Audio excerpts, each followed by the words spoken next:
হরে কৃষ্ণা।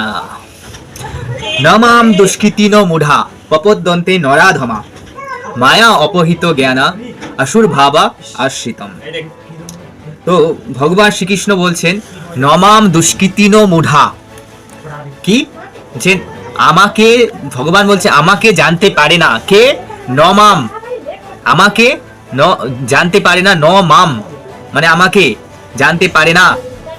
দুষ্কৃতিনো, যে দুষ্কৃতি ব্যক্তি, মূঢ়া মানে মূর্খ, পপদ্যন্তে নরাধমা, এবং নরাধম নর মানে মানুষ কিন্তু অধম, নরাধমা পপদ্যন্তে নরাধমা।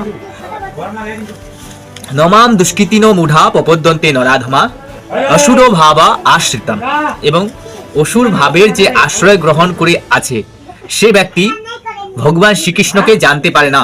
এটা বলছে যে দুষ্কৃতি সম্পন্ন ব্যক্তিরা আমাকে প্রসন্ন হয় না, মানে দুষ্কৃতি ব্যক্তিরা ভগবানের প্রতি প্রসন্ন হয় না। তারা মূঢ়া এবং পশুতুল্য লোক।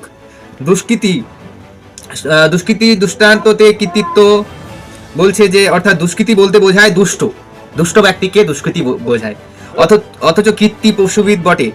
এবং পণ্ডিত্যে মাম পপদ্যন্তে নরাধমা, যারা পণ্ডিত এবং তারা অবশ্যই আমার কৃষ্ণের ভক্ত হয়, কিন্তু পণ্ডিত্য মানি এবং মাম পপদ্যন্তে দন্ত কুপিতে তারা অভক্ত হয়।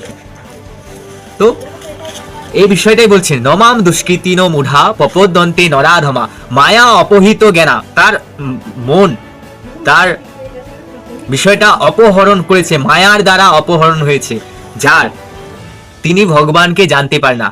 এই চারজন ব্যক্তি কখনোই ভগবানকে জানতে পারে না। বলছে নমাম দুষ্কৃতিনো মূঢ়া পপদ্যন্তে নরাধমা